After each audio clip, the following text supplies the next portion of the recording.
How's it going, guys? Just back with another video for you. And today I wanted to talk about success in photography.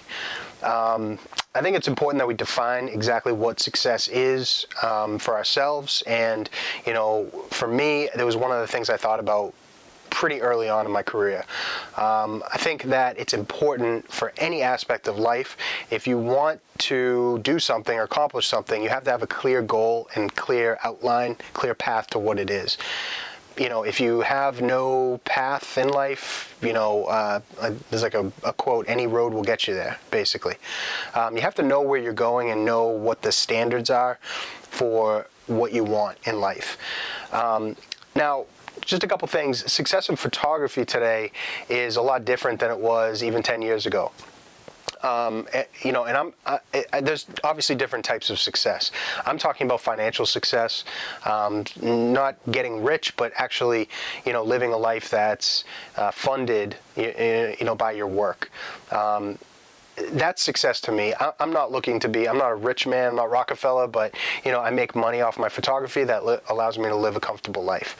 And I think that that is success to me because not only am I paying my bills with photography, but I'm creating something every single day and I'm putting something new out there in the world. And that's what gives me ultimate satisfaction. The money is a side thing to me. It's not as important as the fact that I just get to create and produce. Because for me, there's just the type of person I am. If I'm not constantly producing something or creating something, I get severely depressed. I really do. I get in a bad state if I'm not just making things and expressing myself. So that's success to me. And I defined that early.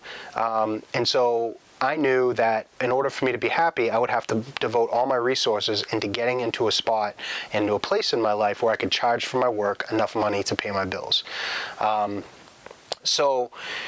You know, it's funny, I heard a quote from, I was reading this article, and Harrison Ford, the actor, he was asked by an interviewer if he would do a movie just for the art of it, if he really loved that movie, and in exchange for taking a lesser salary.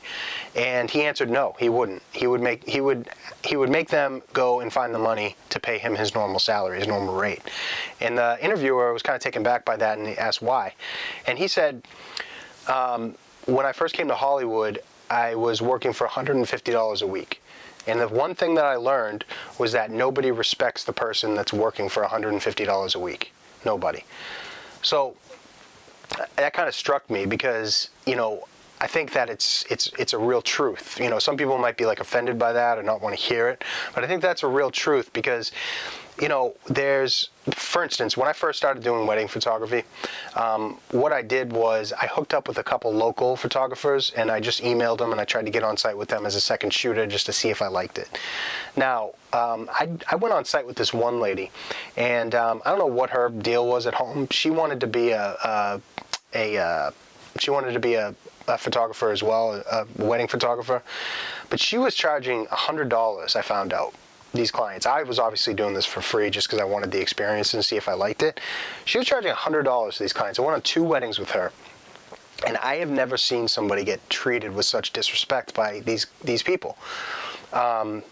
It was so shocking, really, because you could tell that these people just did not value at all what we were doing. They could care less about the photos. They were just rude. They were passive, dismissive about everything. And it made me really, really think when I heard that Harrison Ford quote, think about that because it's the truth. People aren't going to respect somebody who's willing to go out and price their work at that level because they know that that person doesn't believe in themselves either. When you go to a professional's webpage, like, you know, Two Man Studios, Furwaristi, Jerry Guionis, any of these high-level wedding photographers, they charge big money. And their portfolio is great, but you also have a level of respect when you're looking at them where you know that that person is confident in their work, they know what they're worth, and they know what they can deliver. And you have a level of respect from them. So now, like, fast forward to my career, I'm charging way more money. I'm not even close to the cheapest person around me. But when people book me, they completely respect me and my wife. They're giving us creative freedom. They're not directing the days. I mean, there is a timeline, obviously, of the wedding, but, you know, I'm in control. You know, I'm telling them what we're gonna do. I'm setting the shots up. I'm telling them that, you know, there's gonna be artistic photos and just to trust me, and you know, they give me free rein because they know that I respect myself enough to charge what I'm worth. So I think that that's important that you guys remember that. It's success is it's something that can be defined differently by everybody, but for me, living off my work, living off photography, the thing that I love the most is success, and I am proud of myself for doing that, so I know that I should be charging a certain amount, and I respect myself enough to ask for those prices. Another thing, guys, is, you know, if you want to get to that level to where you're actually living off your work today, is extremely, extremely competitive. There's a million people out there that, you know, cameras have never been cheaper. There's people out there that get, you know, their hands on a digital camera. They see, you know, 3 or 4 people that they know posting pictures on Instagram and getting likes and getting people to do stuff and getting paid a couple $100s for a shoot. You know, it's happening everywhere, and there's a lot of people that are saturating the markets nowadays. You want to find success in that, you're going to have to find a way to separate yourself and really, really stand out amongst the crowd. Now, there's always been bad photographers. There's always been good photographers. Now that there's more photographers, but there's way more shitty photographers than there are good photographers. Clients don't always know that. You know, people who want their wedding shot or want engagement photos, you know, a lot of times they haven't looked at a lot of different portfolios. They don't really know a lot of, you know, photographers. They don't follow a lot of wedding photographers or, you know, creative photographers until they actually get engaged. They haven't seen a lot of other work. So, you know, they could book somebody that they think is okay when they could have gotten a lot better, you know.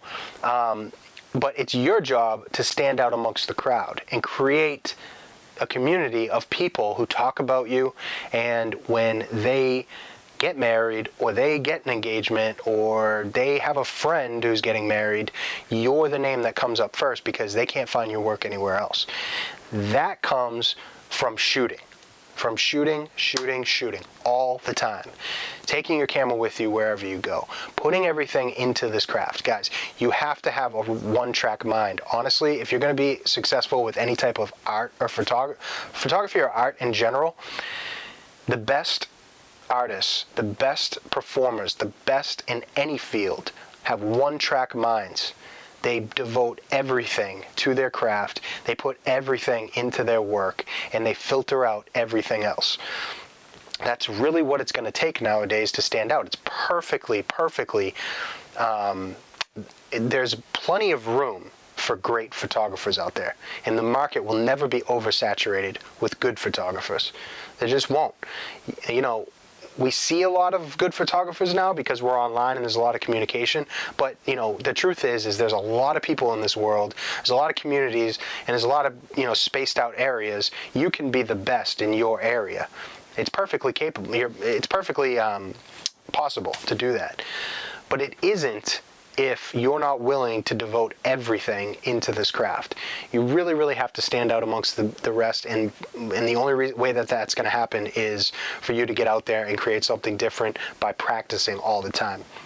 I think it's really important that people hear this because, you know, it's easy just to get a camera and go out there and copy a couple works that you see online and then start booking, you know, certain clients from, you know, people you have around you for cheap money. But that is not a long-term sustainability plan for any type of artwork. You have to build on a foundation first. So what I would recommend to new photographers, if you're just getting into weddings or, you know, events or something like that, what you should do if you guys don't have a portfolio yet, what you should do is shoot your best friends, you know, couples that you have, people around you that'll just do some free photo shoots to get you comfortable in front of the camera with other people. Because knowing your settings, knowing how to do autofocus, knowing how to set up interesting compositions and scenarios, knowing how to get the light interesting and right is a lot more difficult when you have a couple in front of you that's waiting to be directed for every shot. They're awkward, they don't know how to act in front of the camera, And if you're fumbling around with what you're doing, you know, it's just going to get awkward with the couple, and you know, things are going to unravel. So you need to start not only getting comfortable with telling people how to pose, but also being able to work your camera while in the vicinity of somebody asking you what they should do. You know, it's a very different scenario. So you want to get comfortable with that first, and then once you build up a portfolio of people, you know, people that you know, then you could start advertising that. I would not go for the cheapest photographer, okay guys? Even if you're new, I would never ever place myself in that range of the $100 to $500 range of people out there doing weddings, because you're only going to get clients who do not give a fuck about the photography. They don't really see any value of it. They are going to be rude to you. They're not going to respect you. You want to get in the tier a little bit higher of people who really do value the photography, but they just don't have enough money. You know, they just might be, you know, kind of struggling financially, but they really do appreciate it, and they do want, you know, they do want the photography at their weddings, you know. So what I would do is, once I had a portfolio of my friends and stuff, I would start advertising to people who were like in the $800 to $1,200 range for weddings, and then I would do that for a while until you start building up. And you know, you're really comfortable with your work, you are separate from the crowd, you've really built a strong portfolio and, you know, a referral base and stuff like that, then I would instantly go to that higher level.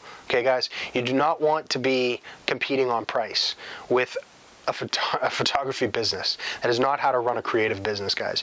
You need to put all your effort into making your work better and more complete, and filling in the gaps wherever you have, working on your creativity, developing your imagination like I talked in the last video, making stuff that's truly different, and then jumping up to that level where you're really charging for your work. Because I'm telling you, you're not going to book as many clients, but you're going to start to book way better clients who actually care about the creative side, actually care about the photography, and actually going to let you, you know, come with your own ideas, direct things more. They're just going to kind of be there for you to pose and move around, and they're not going to be directing you around. You know, you need to get up to that level as quick as possible, guys, or else you're just going to be lost and mixed in with the rest of the 99% of photographers who are just competing on price.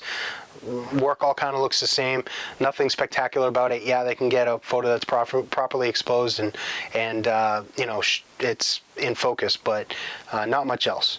So I just wanted to drop that, you know, and let you guys know what I was thinking, because I think that success in photography is it's a fickle thing.